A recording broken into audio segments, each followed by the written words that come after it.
Hello बच्चों, आज हम लोग डिस्कस करने वाले हैं ट्रांसफार्मर के कुछ बेसिक क्वेश्चंस जो कि आपके कॉम्पिटिटिव एग्जामिनेशन के लिए बहुत ही इंपॉर्टेंट है।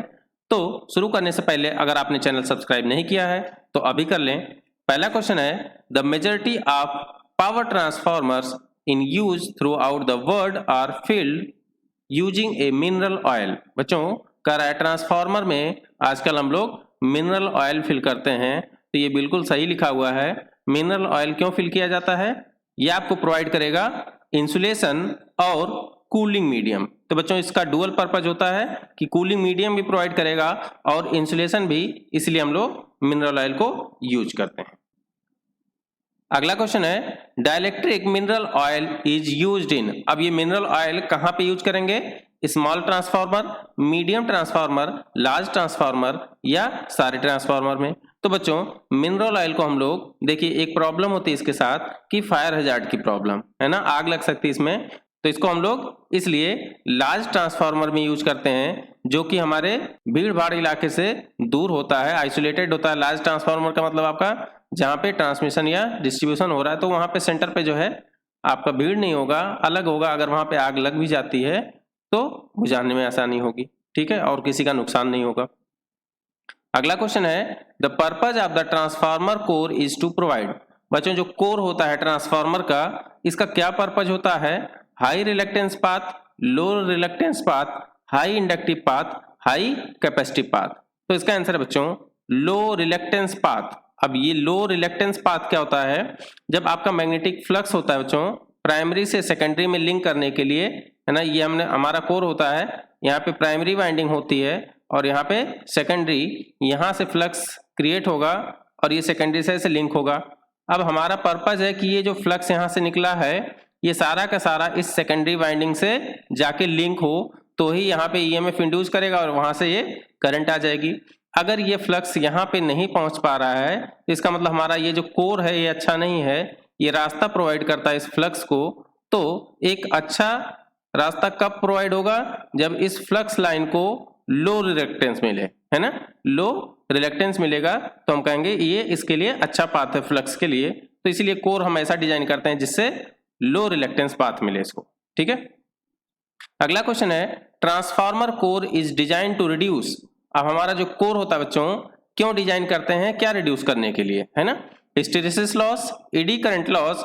Hysteresis and eddy current loss can not be determined. तो बच्चों हमारे इस कोर में दो टाइप के लॉस होते हैं, एक होता है आपका हिस्टेरिसिस लॉस और एक होता है एडी करंट लॉस। और इन दोनों लॉस को मिला के हम लोग किस नाम से जानते हैं? आयरन लॉस के नाम से भी जानते हैं, ठीक है। तो जो हमारा आयरन लॉस होता है इसको कम करने के लिए हम लोग ट्रांसफार्मर के कोर को ऐसा डिजाइन करेंगे, क्योंकि इस कोर के अंदर ये लॉस होता है, तो हम लोग ऐसा डिजाइन करेंगे कि ये दोनों लॉस कम हो, है ना।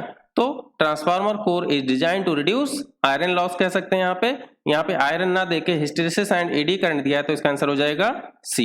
अगर आपके ऑप्शन में रहेगा आयरन लॉस तो वहां पे आयरन लॉस लगाएंगे, आयरन लॉस नहीं दिया है तो hysteresis and eddy current loss को लगाएंगे, ठीक है। तो इसका आंसर हो जाएगा सी।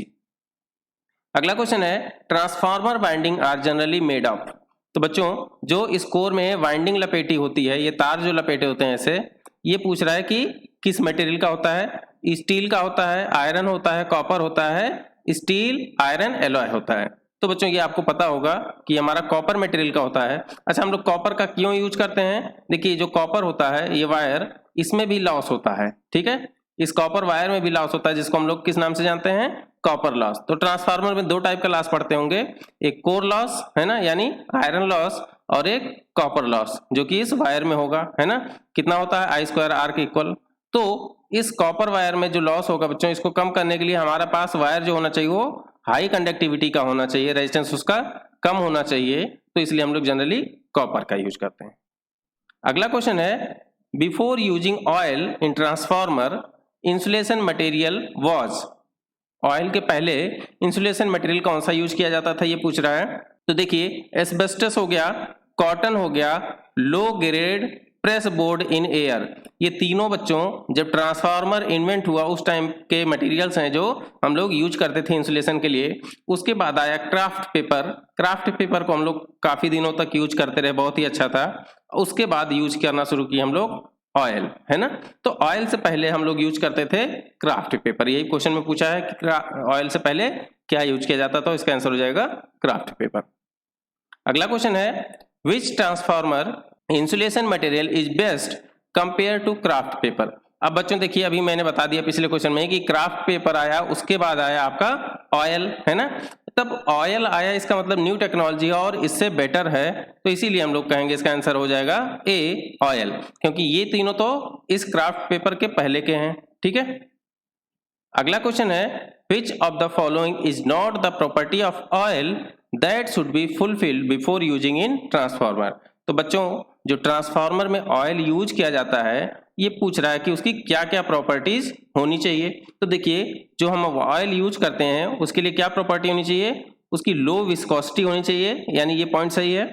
हाई स्टेबिलिटी होनी चाहिए, यानी हाई केमिकल स्टेबिलिटी, ये पॉइंट सही है।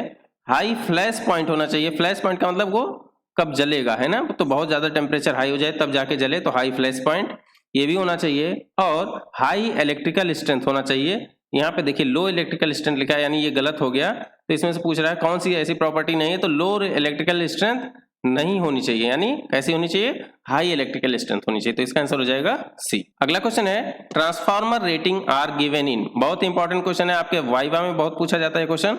तो बच्चों इसका आंसर तो आपको पता होगा कि केवीए में रेटिंग लिखी जाती है ट्रांसफार्मर की, लेकिन आपसे अक्सर ये पूछा जाता है कि ऐसा क्यों। तो आप जानते होंगे, अभी मैंने बताया भी कि ट्रांसफार्मर में दो टाइप का लॉस होगा, एक कोर लॉस होता है और एक कॉपर लॉस होता है। जो कोर लॉस होता है बच्चों, ये डिपेंड करेगा वोल्टेज रेटिंग पे, और जो कॉपर लॉस होता है आई स्क्वायर आर, ये डिपेंड करता है करंट पे।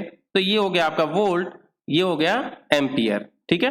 वोल्ट एम्पियर यहां से हम बनते हैं, ये देखिए वोल्ट एम्पियर, और ये किलो लग गया क्योंकि इसकी यूनिट काफी बड़ी होती है, तो यहां से आ गया किलो वोल्ट एम्पियर, इसीलिए इसकी ट्रांसफार्मर की रेटिंग हम लोग लिखते हैं बच्चों केवीए में, ठीक है।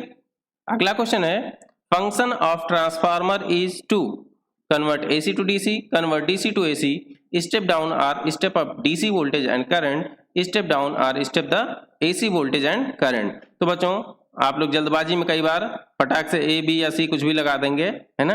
ध्यान से पढ़िएगा कि स्टेप अप और डाउन करता है वोल्टेज और करंट की वैल्यू को, और कौन से वोल्टेज को, एसी को, ठीक है, डीसी पे मत लगा दीजिएगा। इसका आंसर हो जाएगा डी। अगला क्वेश्चन है what is the dielectric strength of transformer oil. तो बच्चों जो ट्रांसफार्मर ऑयल होता है, अब हमारे पास ट्रांसफार्मर अगर 230 केवी या इससे ज्यादा का है, इससे ज्यादा रेटिंग का है, तो इसके लिए जो यूज होगा ऑयल हमारा, वो कितने का होना चाहिए, 30 केवी डाइलेक्ट्रिक स्ट्रेंथ होनी चाहिए। और अगर हमारे पास ट्रांसफार्मर है जिसकी रेटिंग 230 केवी से कम है, तो इसके लिए जो यूज करते हैं हम लोग, वो होता है आपका 23 केवी होना चाहिए, ठीक है, डाइलेक्ट्रिक स्ट्रेंथ। अब कहा है यहाँ पे देखिए, कोई ऑप्शन तो आपको मिल नहीं रहा होगा, लेकिन जब नया ऑयल यूज किया जाता है ना, तो उसकी मिनिमम डाइलेक्ट्रिक स्ट्रेंथ कितनी होनी चाहिए, न्यू ऑयल की बच्चों, तो वो होनी चाहिए 35 केवी, ठीक है।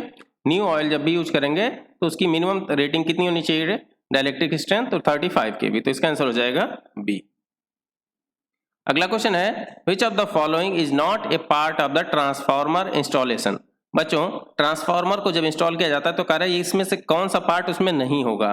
देखिए कंजर्वेटर ट्रांसफार्मर में होता है, ब्रीदर होता है, बुकोल्स रिले इंटरनल फॉल्ट को डिटेक्ट करने के लिए होता है, एक्साइटर इसमें नहीं होता है, तो इसका आंसर हो जाएगा डी, एक्साइटर इसमें नहीं होगा। अगला क्वेश्चन है the insulating material that can withstand the highest temperature safely is. इसमें से इंसुलेटिंग मटेरियल देखे लिखे हुए हैं, पूछ रहा है कि हाईएस्ट टेम्परेचर तक कौन विदस्टैंड कर सकता है, मींस खराब नहीं होगा, तो इसका आंसर हो जाएगा बच्चों सी, यानी माइका जो होता है ये बहुत ज्यादा हाई टेम्परेचर पे भी खराब नहीं होता है, ठीक है।